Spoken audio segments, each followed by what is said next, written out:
All right, what's all going on, everyone? I just wanted to do a quick early season calling tactics video. Basically walk you through a potential setup. We're out here on public land. This is going to be our kill tree. This is going to be our setup, okay? So we have a northeast wind.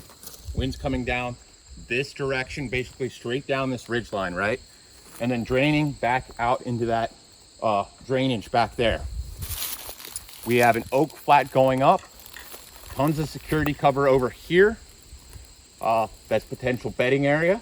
Deer are gonna work back and forth through the bedding area and these through this food source. So our entrance is going to be basically coming up the edge of this spine, staying covered through this little draw, and then sneaking out and popping out and getting in this double tree here. Early season, especially if you have an early opener, bucks are still trying to figure out their pecking order. So there's some sparring, not fighting, sparring going on. And what that basically consists of is just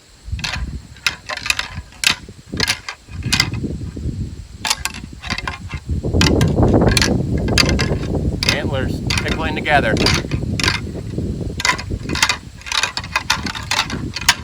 Right like that. They don't, the sparring sequences don't go on for very long.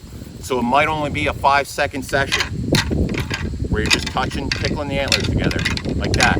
Just tickling the antlers together. Don't overdo it, I can't stress that enough. Especially if you're close to a potential bedding area.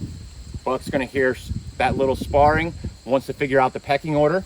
You might get a beeline coming right at you, but more than likely you are not. What's going to happen is they're going to circle downwind of you.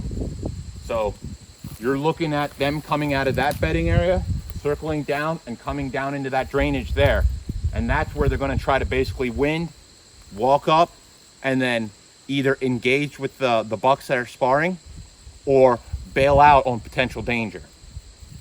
So these setups kind of have to be pre-scouted. They're really hard to do run and gun, unless you're just going to make a decision when you get to that spot as far as your setup.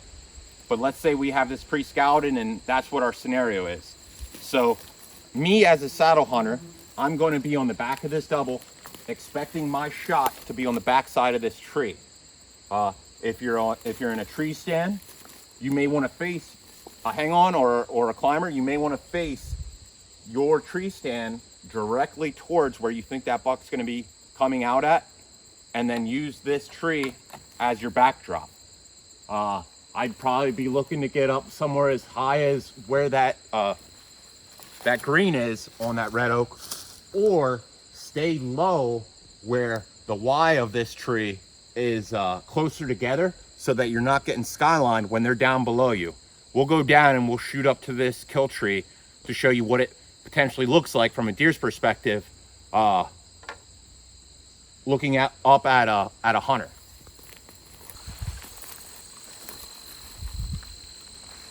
All right, so we look back up the ridge. You can see our double red oak.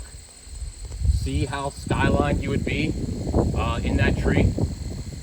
If you get up, if you're in the middle range there where the Y's really start splitting. That's why I said about getting up to where that green is, or even that dead branch that's hanging there, getting up there where you got a little bit of cover. Like I said, saddle, you're on the back side of the tree, you're good.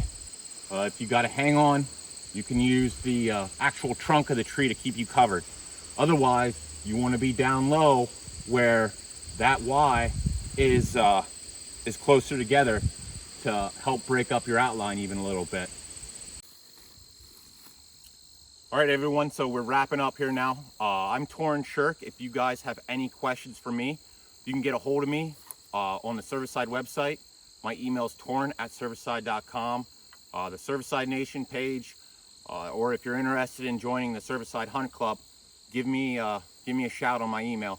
Or if you just want to talk tactics, you can get a hold of me through Instagram, The Wild Rambler, low bars between each word. We can talk through Instagram or just shoot me an email. Thanks, everyone.